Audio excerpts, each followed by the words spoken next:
Hachem, on continue à étudier les Pirkei Avot. Cette semaine, encore les Lo Nishmat.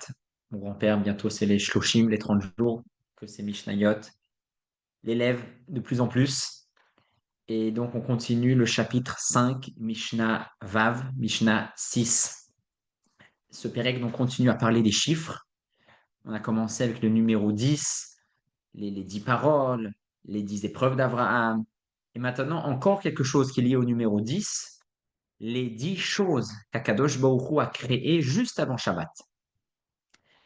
Et on va voir que ces choses-là sont spéciaux dans le sens qu'on sait que le Shabbat est un jour totalement spirituel. La semaine, c'est profane. Mais juste avant Shabbat, c'est une sorte de mélange. C'est pas totalement spirituel, mais c'est pas non plus totalement matériel et carré et limité comme les jours de la semaine. Et c'est à ce moment-là qu'Hachem a créé plusieurs éléments qui ont un sens très spécial, qui sont à la fois presque shabbatiques, mais pas totalement. Et donc, on va voir la liste de ces choses-là qui sont hors du commun. Kakadosh Baruch Hu a donc créé à Ben Hashmashot, c'est-à-dire entre la Shkia, la tombée le tomber du soleil, et la sortie des 3 étoiles, le début de la nuit. Nous dit la Mishnah, Asar Dvarim, livré ou Be'erev Shabbat, Ben Hashmashot, 10 choses Akadosh Baruch Hu a créé à ce moment-là, juste avant Shabbat. Ve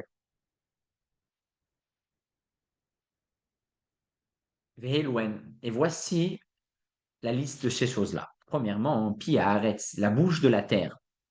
Quelle terre? De quelle bouche? On parle du morceau de terre qui a englouti Korach et son équipe qui était contre Moshe Rabbeinu. Et donc, le miracle Hachem a créé cette caractéristique, ce pouvoir de la terre de s'ouvrir et surtout, nous disent les commentaires, de se refermer. C'était très spécial. C'est comme une bouche qui s'ouvre et qui se ferme, qui s'ouvre et qui se ferme. Et donc, cette capacité a été créée juste avant Shabbat. Deuxième chose, la bouche du puits. On parle ici du puits de Myriam, qui était donc de l'eau qui sortait miraculeusement d'une pierre. Ça aussi a été créé juste avant Shabbat. Troisième élément, la bouche de l'âne de Bilam. On connaît tous Bilam qui a essayé de maudire les béné Israël, mais il n'a pas réussi. Et il a même été stoppé jusqu'à un tel point que Hachem a fait parler un âne pour l'arrêter. Et des commentaires nous disent d'ailleurs que cet âne-là, après, donc, il était littéralement créé la première semaine de la création du monde. Et donc, à l'époque de Bilam, il aurait eu déjà des milliers d'années. Non, c'est cette capacité de ce décret qu'un certain âne, il va pouvoir parler à un certain moment, a été créé le vendredi, le premier vendredi de la création du monde, juste avant Shabbat. Quatrième élément, l'arc-en-ciel. Le fameux arc-en-ciel qui est un signe de paix, de calme, d'harmonie qu'Hachem dit, je ne détruirai plus le monde suite au déluge, suite au Maboul. Hachem nous a envoyé l'arc-en-ciel pour nous promettre qu'il sera toujours en paix avec le monde et qu'il ne le détruira plus. Et d'ailleurs, par contre, par rapport à cet élément-là, les commentaires nous disent que l'arc-en-ciel a vraiment été créé le vendredi après-midi avant Shabbat, et je ne sais pas où, mais quelque part, cet arc-en-ciel a attendu le moment après le déluge, donc des milliers d'années après, pour pouvoir se révéler. Donc voilà, dans cette Mishnah, il y a deux sortes de choses qui ont été créées le vendredi après-midi. Certaines choses ont été littéralement créées le vendredi après-midi. Certaines choses, c'est la caractéristique du miracle qui a été décrété et décidé à ce moment-là. Voilà. Autre chose importante sur l'arc-en-ciel avant qu'on continue, l'arc-en-ciel est donc un signe de paix, d'harmonie, de calme. Et on peut apprendre de cela aussi. J'ai écouté de Rav Nachman une explication très intéressante que comment on voit que l'arc-en-ciel est un signe de paix. L'arc-en-ciel, il a différentes couleurs. Et nous aussi, on est tous différents. Et des fois, souvent, on n'arrive pas à s'entendre parce qu'il est différent, il a un autre caractère, il a une autre manière. C'est dur de travailler en équipe, très dur. Nous enseigne l'arc-en-ciel, n'aie pas peur de la différence. Non seulement la différence ne va pas contre toi, mais la différence te complète. C'est ce qu'on voit dans un arc-en-ciel. Tout le monde aime les arcs-en-ciel. Ouah, à chaque fois, il y a un arc-en-ciel. Ouah, il y a un arc-en-ciel, c'est beau, on adore voir les arcs-en-ciel. Et donc, qu'est-ce qu'il y a de beau dans un arc-en-ciel, en fait, finalement? C'est la combinaison des différentes couleurs, tout simplement. Et on trouve tout ça beau, apparemment. Et c'est ça qu'on doit se rappeler, que nous enseigne l'arc-en-ciel, que quand on voit des gens avec des différents caractères et ça nous dérange, ça ne doit pas en véritable nous déranger. On doit voir en quoi il nous complète. Moi, je suis trop soft, mais lui, il est un peu rigide. Bah, heureusement, je suis avec lui finalement. Ça me dérange, ça m'énerve quand il est dur. Mais à long terme, heureusement qu'il est là. Pareil à l'inverse, il y a des gens, ils sont trop soft et on les dit, bah, il est trop flexible, ça va pas. Mais au fond, on se dit, heureusement que je travaille avec lui parce que quand il y a besoin d'être flexible, heureusement qu'il est là. Et donc, c'est ça que nous enseigne l'arc-en-ciel, que les couleurs différentes ne sont pas contradictoires. Au contraire, grâce à elles, on peut tout simplement être beau. Donc cet arc-en-ciel est le signe et il a été créé le vendredi après-midi avant Shabbat, l'arc-en-ciel qui a été présenté à Noach pour lui promettre qu'Hachem ne détruira plus jamais le monde. La manne, donc la manne a... Par contre, sur la manne, les commentaires nous disent que vraiment elle a été créée le vendredi. C'est quelque chose de fou. On réfléchit tellement de manne a été créée le vendredi et des milliers d'années après, elle est tombée dans le désert durant 40 ans. Quand on réfléchit, c'est quelque chose vraiment de puissant. Le bâton, les commentaires discutent de quel bâton on parle, mais la majorité disent que c'est de Moshe, mais certains disent que c'est le bâton d'Aaron, qui a aussi fait des miracles. Donc ce bâton a été créé vendredi après-midi. Le chamir, qui est donc un certain insecte qui qui sait couper les pierres. Il a été utilisé par Shlomo Ameler à la construction du Beth Amikdash, car on sait que le Beth Amikdash, les pierres du Beth Amikdash n'ont pas droit d'être en contact avec du métal, avec un couteau, avec une scie, car le métal est fait pour raccourcir la vie des gens, avec les épées, les pistolets et toutes ces choses-là. Donc le métal n'avait pas le droit de toucher quelque chose du temple, du Beth Amikdash. Et donc comment on coupait les pierres? Normalement, il faut une artillerie, il faut des machines. Donc ce chamir, cet petit insecte, avait la force de cisailler et de couper les pierres d'une manière cachère. Pour le Beth Amikdash et d'ailleurs aussi pour le sanctuaire, pour le Mishkan, pour les pierres aussi du éphod, du pectoral, elles ont aussi été coupées et sur mesure par cet petit insecte. Et ce petit insecte a été créé le vendredi après-midi. La Mishnah continue en nous parlant du Ktav, du Mirtav et des Luchot. Ces trois éléments parlent chacun d'un aspect spécifique, miraculeux des tables de la loi. Donc tout d'abord, important de se rappeler, ici, on parle des premières tables de la loi, car les deuxièmes tables de la loi, c'est Moshe Rabbeinu qui les a façonnées. Donc ici, on parle des premières tables de la loi qu'Hachem lui-même, il a façonnées. Et quand c'est qu'il les a façonnées? Pas le jour de Shavuot, en l'an 2488. On sait, on est sorti d'Égypte 2448. Pardon, 2449. Même pas, pardon. 2448. C'est la même année de la sortie d'Égypte, 40 jours plus tard, on a reçu la Torah. Donc, 2448. Hachem, on a reçu on a eu Matan Torah. Et à Shavuot, Moshe Rabbeinu, aussi, juste si déjà on parle de ça, c'est important de se rappeler à Shavuot, qu'est-ce qui s'est passé exactement? On a juste entendu les 10 commandements. On n'a pas reçu ni de rouleau, ni de table de la loi, ni rien du tout.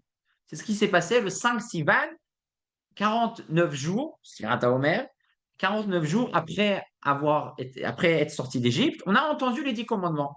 C'était d'ailleurs difficile. Les deux premiers, on les a entendus directement d'Hachem. Après, on n'arrivait plus à tenir. Donc, c'est Moshe qui les a répétés. Et ensuite, Moshe monte sur le mont Sinaï 40 jours pour étudier plus en détail la Torah. 40 jours plus tard, il redescend le 17 Tammuz pour nous donner les premières tables de la loi. Et malheureusement, qu'est-ce qu'ils voient? Le veau d'or. Les bénis Israël, ils ont fait un mauvais calcul. Ils n'étaient pas patients. Ils ont cru que Moshe avait déjà disparu. Ils ont déjà eu le temps de s'inventer une nouvelle idole. Et donc, malheureusement, il casse les premières tables de la loi. Et ces tables, ces pierres, nous dit la Mishnah, ont été créées il y a au moins 2448 ans en arrière, le vendredi après-midi. Et Qu'est-ce qu'il y a de miraculeux dans ces pierres-là? Qu'est-ce qu'il y avait de spécial? Nous disent les commentaires, comme quoi on pouvait voir les lettres des tables de la loi. Peu importe là où je suis, je vois la même chose. Donc ça, c'était très spécial. Et d'ailleurs, à part cela aussi, par exemple pour la lettre Samer ou la lettre Mem, comme c'est un rond, et au milieu, s'il y a de la pierre, elle va tomber, c'est un trou. Non, miraculeusement, il y avait un trait et au milieu, ça tenait dans l'air. Donc il y avait certains miracles très spectaculaires et irréels, mais qui dépassent les règles de la physique, qui ont été faits dans ces louchotes-là. Et d'ailleurs, une autre chose pour important, parce qu'on est dans le mois des Louls, et le mois des Louls est aussi très profondément lié au Louchot, car suite au 17 Tammuz, là où Moshe a détruit les tables de la loi, suite à ce 17, 18, 19 Tammuz, nous dit Rashi, malheureusement 3000 personnes qui ont participé à la faute du veau d'or sont morts. Et suite à ça, Moshe est remonté 40 jours pour premièrement prier pour les bénis Israël, pour demander pardon. Il redescend. Et Rosh Chodesh Elul, il remonte encore une fois pour 40 jours. Donc finalement, Moshe était 3 fois 40 jours. Une fois pour recevoir les premières tables, parce qu'elles ont été cassées. Une deuxième fois pour prier. Une troisième fois pour recevoir les 12e tables de la loi et avoir la confirmation du pardon des bénis Israël. Et donc Rosh Chodesh Elul, il est remonté pour se préparer. Et à ce moment-là, il est remonté sur le Har Sinaï pour aussi étudier la Torah orale et plein d'autres explications à part la Torah écrite. Et le jour de Yom Kippour, il est redescendu. C'est pour ça que Yom Kippour est le jour du pardon. Parce que dans l'histoire simple des bénis Israël, eh ben, on a été confirmé comme quoi on a été pardonné sur la faute du veau d'or. Et jusqu'à aujourd'hui, Baruch Hashem, ces tables de la loi sont intactes, sont éternelles, elles sont enfouies, mais elles sont là. Et la Chassidoute nous explique quelque chose de pratique pour nous. Comment rester éternel? Comment être comme les deuxièmes tables de la loi qui sont jusqu'au jour-là présentes et pas comme les premières tables de la loi qui ont été cassées, qui ont été brisées. Quelle est la différence entre les premières et les deuxièmes? Les premières tables de la loi, on était malheureusement très passifs. Nous, on n'a que écouté, on a reçu la Torah écrite, mais ça n'a pas tenu. Les deuxièmes tables de la loi, c'est Moshe qui les a faites. On était beaucoup plus actifs. Et non seulement ça, et surtout, les deuxièmes tables de la loi incluent aussi la Torah orale.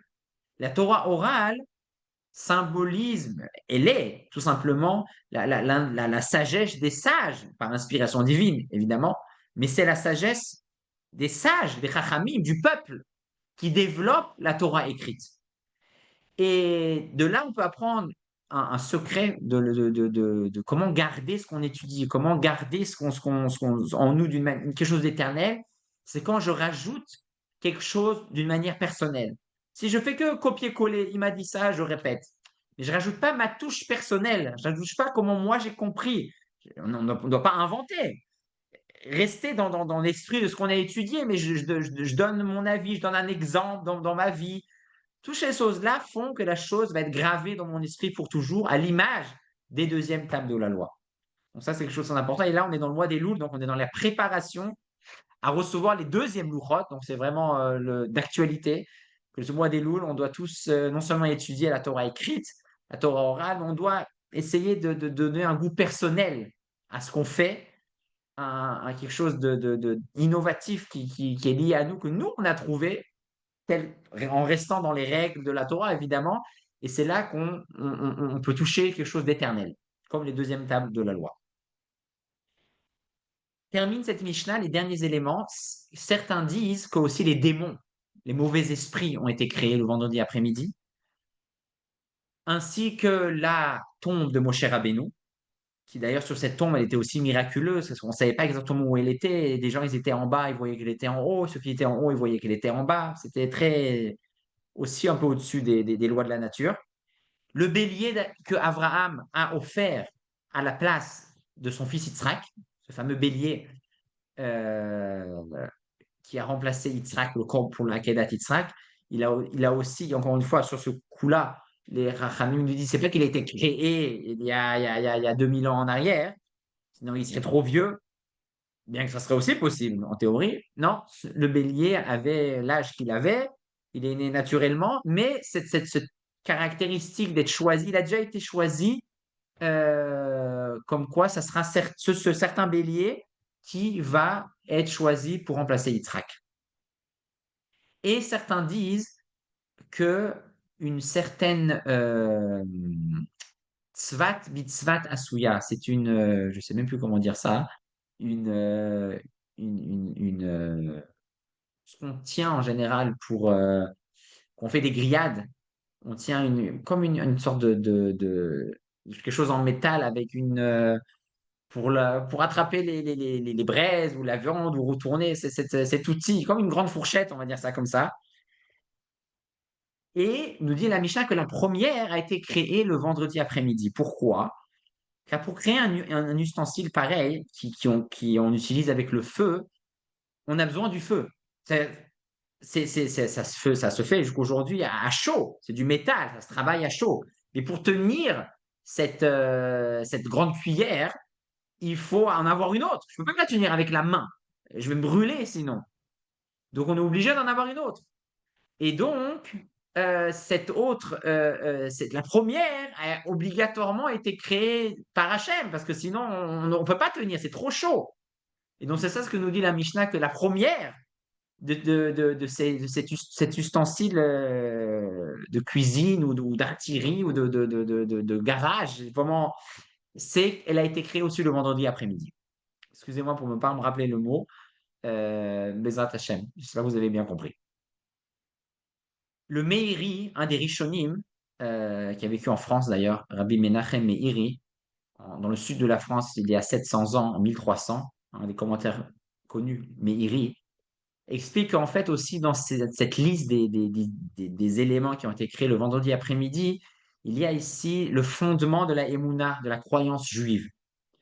Par exemple, on doit avoir la Emouna qu'il y a de justice sur terre et que quand quelqu'un fait quelque chose de pas bien, comme Korach, il sera puni. C'est l'exemple de la terre qui s'est ouverte. Ou alors que la Shgacha pratique, qu'Hachem, il est derrière tout, que même il peut même faire parler un âne pour nous donner un message. Hachem, il est derrière tout, chaque élément. C'est ça ce que nous enseigne par exemple l'âne. Le miracle, le bâton des miracles de Moshe d'Aaron, le miracle est une base dans la Emouna juive. On croit au miracle, tout peut arriver. On a de la chance. Quelqu'un qui n'a pas cette Emouna-là, c'est Dieu. Nous, on peut toujours croire qu'il y a le miracle qui va se passer. Le Shamir qui était là pour le Beth Amikdash, le Beth Amikdash crée une maison pour Hachem, crée de son foyer une maison pour Hachem. C'est la base du judaïsme. Les Luchot, les 10 commandements, les démons, le Yetzer Hara, il fait partie aussi de quelque chose de très important dans ce monde-là, négatif, mais il est là et on est là pour le combattre. Il a été créé par Hachem. C'est pas pour rien, Hachem l'a créé le vendredi juste avant Shabbat pour nous enseigner qu'il a sa place dans le monde et il est là pour nous élever, il n'est pas là juste pour nous embêter, il nous embête, mais il n'est pas là que pour nous embêter, il est là surtout pour que on ne l'écoute pas, surtout pour qu'on puisse aller au-dessus de lui et qu'on le surmonte. Mais c'est Hachem qui est derrière. Il fait aussi partie de la Emouna. Et même cet ustensile, cette, cette svot, est le symbole du travail. Dans le judaïsme, le travail est très très important. On est là pour travailler, on doit faire des efforts. Donc ça, c'est ce qu'il nous dit le Meiri, que vraiment, il y a toute une panoplie, un mélange des choses basiques du judaïsme ont été créées juste avant Shabbat. C'est un moment très, très important. On passe à la Mishnah 7, qui continue avec les chiffres, mais on a fini avec le numéro 10. Maintenant, on passe au numéro 7. Shiva Dvarim. Les 7 éléments qui définissent une personne intelligente. Donc, première chose, la personne intelligente, nous dit la Mishnah, Chacham eno medaber bifnei mishu gadol memenu ou bechokma ou beminyan. Une personne sage ne parle pas devant quelqu'un qui est plus grand que lui, en sagesse, ou en nombre, c'est-à-dire en âge, ou même, nous disent les commentaires, en nombre d'élèves. Quelqu'un qui a plus d'élèves que moi, alors je ne dois pas parler devant lui. Nous ajoutent les commentaires que c'est pas que je ne dois pas parler du tout devant quelqu'un qui est plus âgé, ou qui a plus d'expérience, ou qui a plus d'élèves. Je dois tout simplement d'abord le laisser parler, mais après, si j'ai quelque chose à lui dire, je peux lui dire. Cette Mishnah nous enseigne pas qu'il faut se taire. Attention. Deuxième élément, ve'eno nichnas letor divrei chavero. Quelqu'un qui parle, je le coupe pas, tout simplement. Comme ça, on apprend de Hachem, Hachem lui-même, lorsqu'il parlait à Aaron et Myriam en leur disant une certaine réprimande car ils ont mal parlé de leur frère Moshe, il leur a dit Shimuna Devarai. D'abord, écoutez ce que j'ai à dire. Après, vous pouvez me répondre, on peut parler. D'abord, laissez-moi finir. Donc, Hachem lui-même a demandé, c'est comme ça que les commentaires de qui on apprend ça. C'est pas juste des idées sages. Il y a vraiment des références dans la Torah par rapport à des exemples où ça s'est passé qu'Hachem a dit à Aaron et Myriam, attendez-moi que je finisse ce que j'ai à dire. Et la raison pourquoi on doit faire ça aussi, déjà, c'est pas très beau de couper quelqu'un qui est en train de parler, mais à part ça, euh, ça embrouille. Si je dis une phrase et la personne, elle me parle, surtout qu'on parle de choses sérieuses ou délicates ou fragiles ou sensibles, des fois, si j'ai quelque chose à dire, si quelqu'un me coupe, je peux après oublier, je sais plus ce que je voulais dire, et voilà, c'est pas évident. Donc, quelqu'un qui parle, c'est déjà pas évident qu'il parle. Peut-être qu'il veut me dire quelque chose d'important, peut-être qu'il a réfléchi pendant 3 semaines à ce qu'il veut me dire. Donc, si je le coupe, il va être perdu, le pauvre. Je dois le laisser parler pour ne pas l'embrouiller. Et les commentaires disent que, étant donné que la référence de cette histoire-là, c'est Hachem, Hachem a demandé qu'on ne le coupe pas. Et Hachem, c'est sûr qu'il a toutes les capacités pour ne pas qu'on l'embrouille.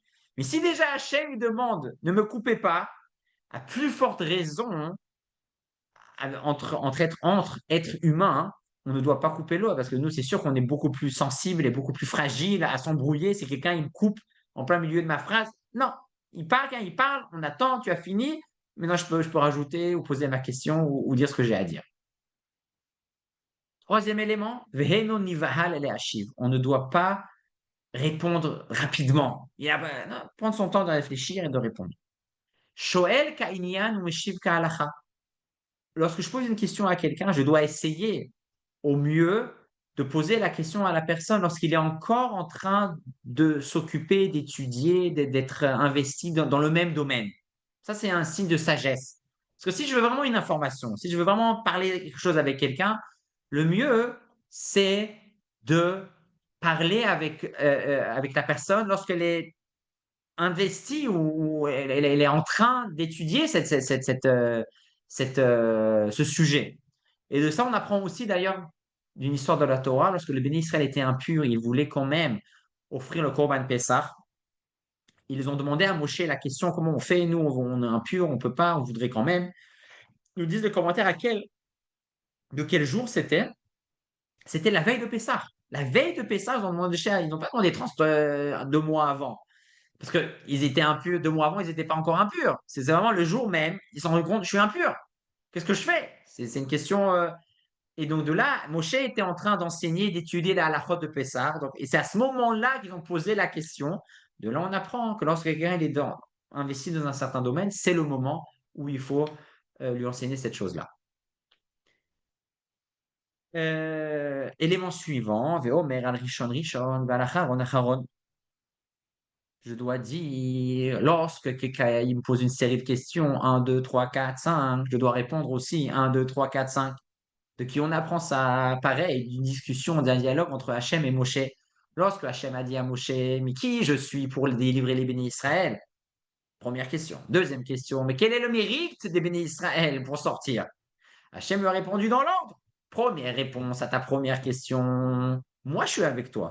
Toi, tu bégayes, tu as des problèmes. T'inquiète pas, c'est moi qui va faire. Tu dois juste faire l'effort. T'inquiète pas, je suis avec toi. Deuxième question, c'est quoi leur mérite? Je te réponds aussi. En deuxième question, leur mérite, c'est qu'ils vont recevoir la Torah rétroactivement. Et donc, tu peux y aller. Donc, on voit Hachem, il y a un seder, il y a un ordre. On ne mélange pas première avec deuxième, avec quatrième. On reste dans l'ordre. Par rapport à ce que on n'a pas entendu, on dit j'ai pas entendu. Il faut savoir avouer qu'on ne connaît pas et dire je ne connais pas. Il n'y a aucune honte. On est loin d'être illimité. Je connais pas, je connais pas. Ça, c'est un signe de sagesse. Et la dernière chose, au modèle à émettre, j'accepte la vérité. Si j'ai tort, je sais dire, je me suis trompé. C'est un signe c'est pas un signe de faiblesse, au contraire, c'est un signe de sagesse. Comme Moshe Rabbeinu, lorsque Moshe Rabbeinu avait la discussion avec les enfants de Aaron à propos de quel korban on peut amener alors qu'ils viennent de perdre leur père, et c'est Rosh Chodesh, Nissan, il y a toute une discussion dans la paracha Tzav. Et Moshe Rabbeinu, à un certain moment, avoue qu'il s'était trompé dans les halachot du korban.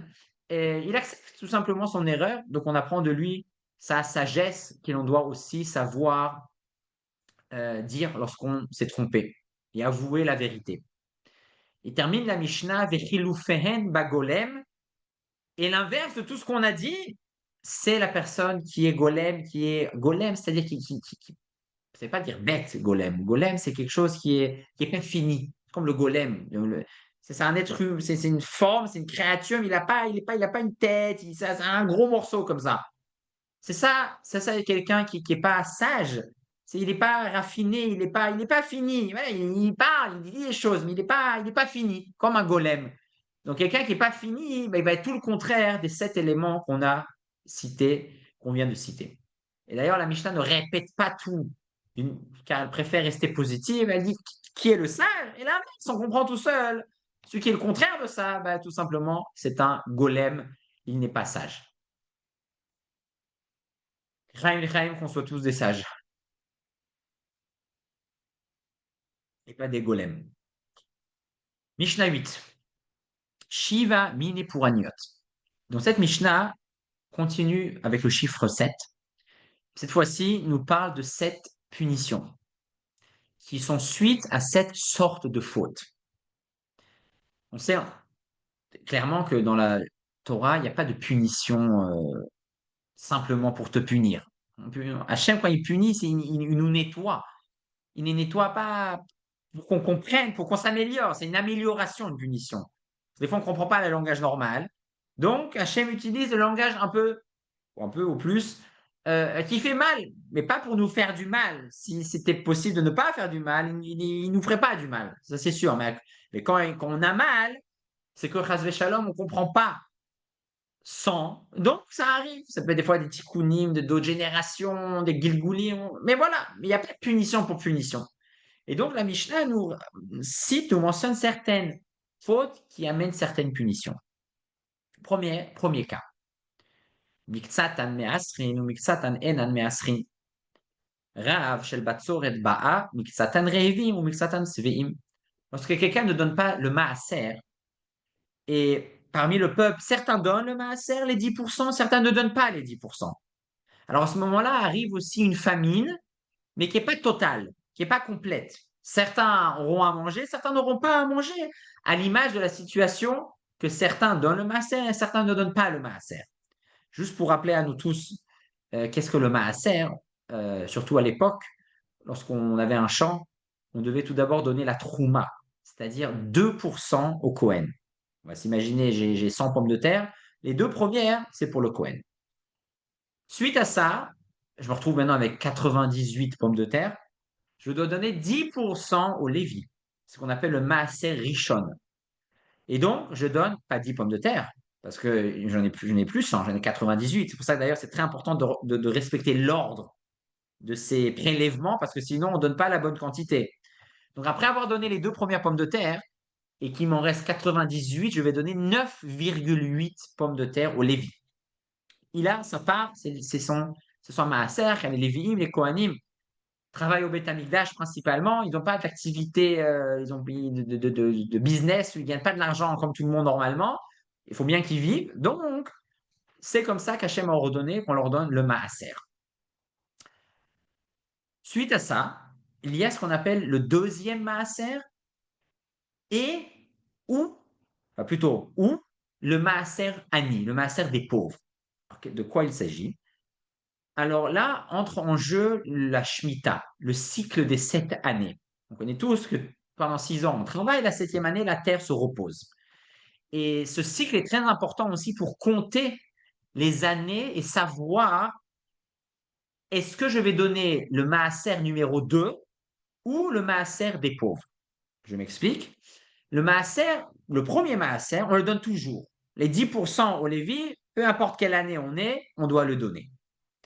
Par contre, le deuxième maaser, ou alors le maaser des pauvres, est dépendant de l'année dans laquelle on se trouve par rapport au cycle de la Shemitah. C'est-à-dire, l'année 1, l'année 2, l'année 4 et l'année 5, on donne ce qu'on appelle le maaser sheni, le deuxième maaser, et plus précisément, on ne donne rien du tout.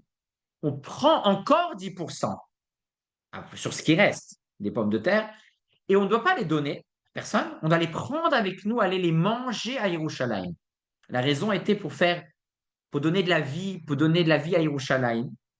Et si imaginons, j'ai pas que 10 pommes de terre, pour Hachem, j'ai 3 hectares de champs de pommes de terre, ça va être lourd à amener tout ça à Yerushalayim.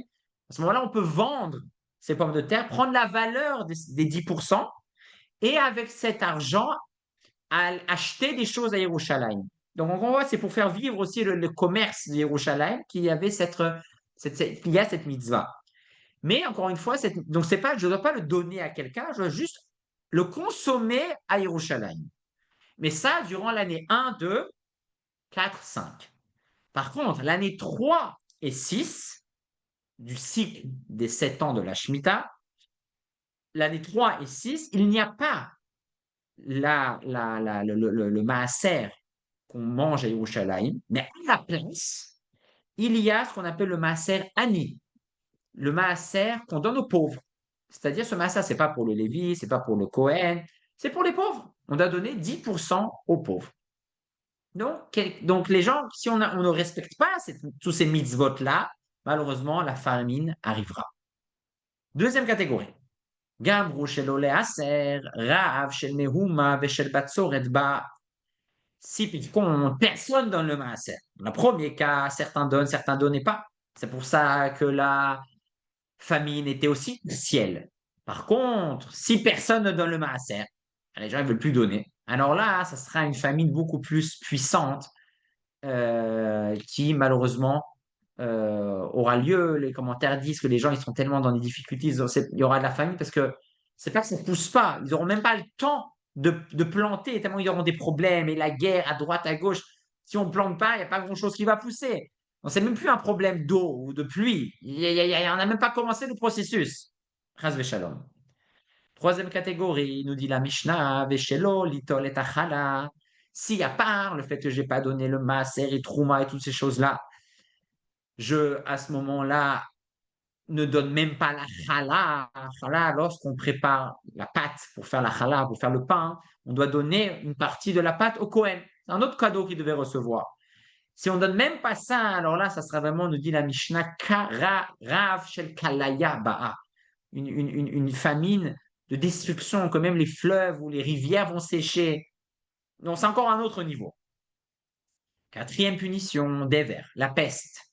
La peste, qui est une épidémie qui tue les animaux et chas shalom aussi les gens, vient dans le cas où lorsque le Beddin ne fait pas son travail. Lorsque le Beddin aurait dû mettre à mort certaines personnes pour certaines fautes, mais elle ne fait pas son travail, malheureusement, la punition de cela est la peste. La peste tuera les gens à la place que le Beddin ne l'a pas fait. Et une autre faute qui peut amener la peste, nous dit la Mishnah, c'est ne pas respecter la Shemitah, ne pas respecter les fruits de la Shemitah, c'est-à-dire, juste en résumé, la Shemitah, à quoi faut-il faire attention? Premièrement, il faut savoir que tout ce qui pousse dans mon champ pendant la Shemitah, c'est pas à moi, je dois l'abandonner. Je peux aussi prendre pour moi chez moi à la maison, c'est pas que j'ai interdiction d'en manger, mais ça doit être accessible à tous. Première chose. Deuxième chose, je ne peux pas en vendre à titre affaire. Je ne peux pas faire des affaires avec. Je peux en manger pour moi et mes enfants, mais je ne peux pas les vendre. Troisièmement, je ne peux pas les détruire. Il y a une gdoucha dans ces fruits-là. Je ne peux pas les détruire, il faut les respecter. Et dernière halakha intéressante de la Shemitah, de respect de la Shemitah, c'est, imaginons j'ai des pommes de terre, et j'ai le droit aussi d'en prendre pour chez moi à la maison, encore une fois. Mais imaginons que j'ai 100 pommes de terre, je me suis pris, je sais pas, 10 pommes de terre pour moi. Le reste, j'ai laissé pour les gens. Et tout d'un coup, les gens sont vite ils sont vite venus. Il n'y en a plus dans le champ. Quand il n'y en a plus dans le champ, je dois sortir les miennes qui sont chez moi. Tant qu'il y en a dans le champ, j'ai le droit d'en prendre pour moi. Mais s'il n'y en a plus dans le champ, je dois à ce moment-là euh, sortir.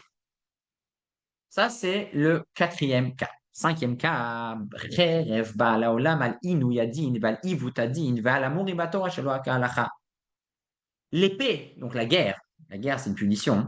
La guerre vient dans le monde lorsque, premièrement, le Beit Din repousse les jugements. C'est pas qu'il juge mal, il repousse. Ah, plus tard, plus tard. C'est pas bien de repousser. Quand on doit juger, il faut faire au plus vite.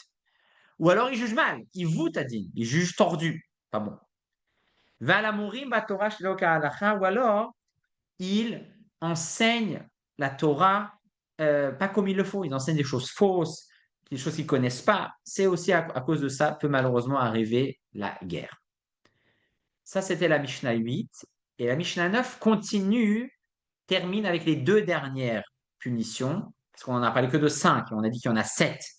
Donc, les deux dernières punitions sont mentionnées dans la Mishnah 9, qui sont en l'occurrence les bêtes sauvages. Les bêtes sauvages arrivent lorsque on fait des serments en vain, on profane le nom d'Hachem, on parle, on dit le nom d'Hachem pour rien, on juge à faux, on prête serment en disant des choses erronées. Et le commentaire nous dit quel est le rapport, parce que la parole, c'est ce qu'il y a de spécial chez l'être humain. Qu'est-ce qui nous diffère entre nous et les animaux? Les animaux, ils ne parlent pas. Nous, on peut parler. Ils parlent d'une autre manière, mais ils n'ont pas, apparemment, ils n'ont pas l'intelligence de la parole comme les êtres humains.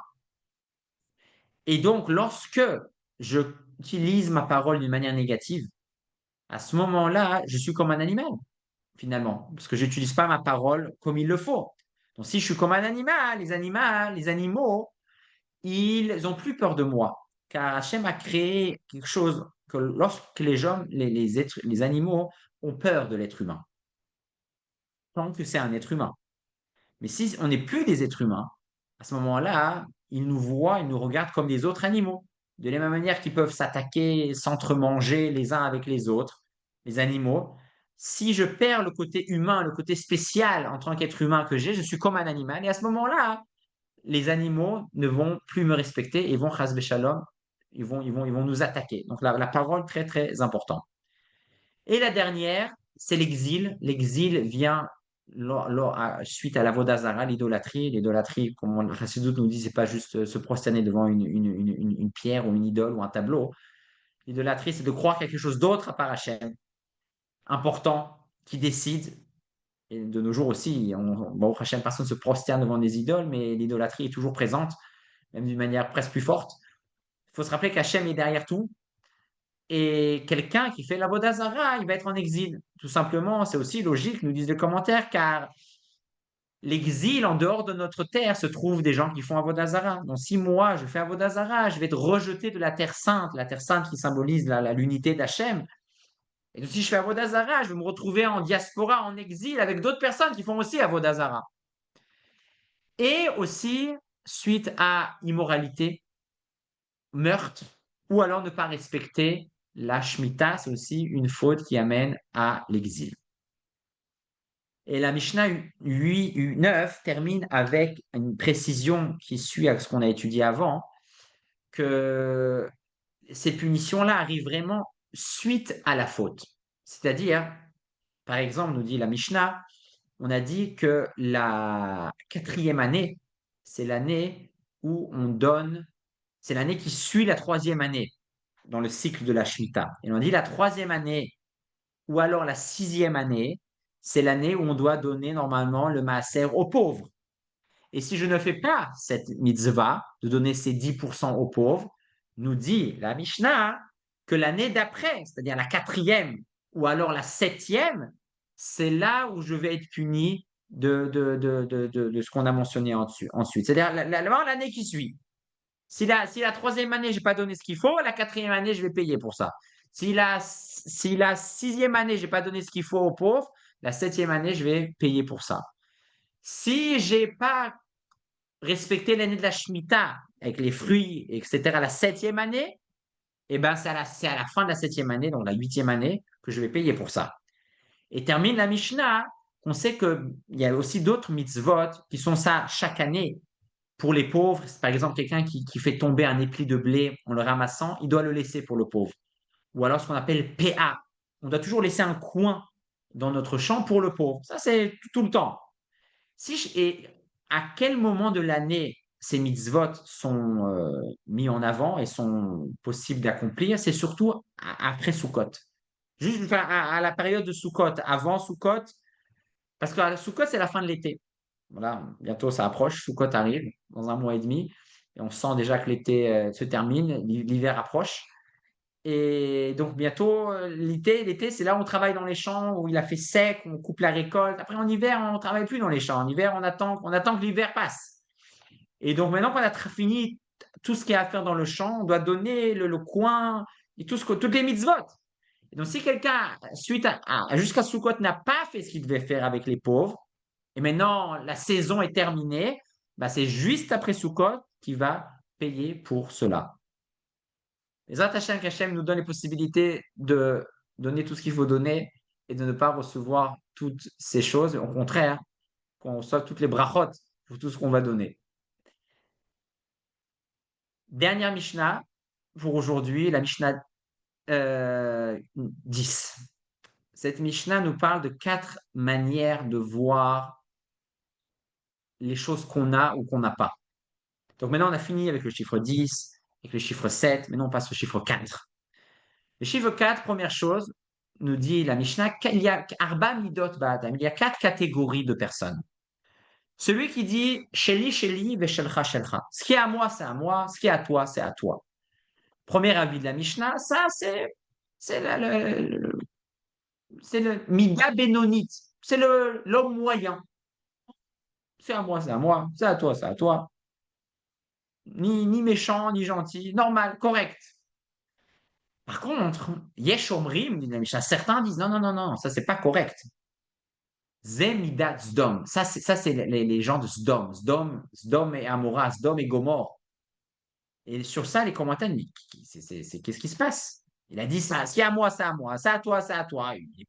Il n'est pas si grave que ça, ce monsieur. Qu'est-ce qu'il a dit de grave?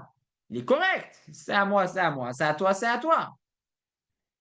Nous enseigne Pirkei Avot, cet avis-là, non, non, non, non. C'est faux. Ce qui est à moi, c'est à moi, c'est à toi, c'est à toi. C'est sûr, on va voir comme dans le deuxième avis, que chacun reçoit ce qu'il reçoit d'Hachem, comme brachot, mais on doit savoir que finalement, on travaille en équipe, finalement, on est tous un grand groupe, et on doit savoir partager, donner, recevoir, c'est un échange, lui il me donne, toi je te donne, c'est ça la vie, on travaille ensemble, on est un groupe, et donc quelqu'un qui commence à dire non, ça c'est à moi, c'est à moi, le fait de penser que tout ce qui est à moi, c'est vraiment que à moi, et ce qui est à toi, c'est que à toi, en soi, ça n'a pas l'air si méchant que ça. Le fait de penser à ça, c'est le début de la catastrophe. C'est le début de Sdom. Sdom, il y a des gens, quelqu'un qui donnait à quelqu'un, il se faisait couper les mains. Parce que si je vais jusqu'au bout de ce qui est à moi, c'est à moi, et ce qui est à toi, ce qui est à toi, alors il n'y a aucun transfert. Pourquoi tu veux que je te donne? C'est à moi, c'est à moi. Ce qui est à toi, c'est à toi. Mais je veux rien de toi aussi, ne me donne pas. Je ne veux pas partager, je ne veux pas échanger. Donc ça, c'est très important de savoir. Quand on lit ça, ça a l'air anodin, c'est à moi, c'est à moi, c'est à toi, c'est à toi. Le monsieur, il a l'air honnête. C'est trop honnête. C'est trop. Non, ce qui est à moi, ça, c'est pas ça. Vient alors le deuxième avis, qui est dans l'autre extrême, et qui est appelé le Hamaharetz, celui qui a pas compris non plus. Il dit ce qui est à moi, c'est à toi, ce qui est à toi, c'est à moi. C'est-à-dire que tout est à tout le monde. On a tous le même compte bancaire, on est tous ensemble. Alors on va tout mettre tout le monde, tout l'argent dans le même compte bancaire de tout le monde. Voilà.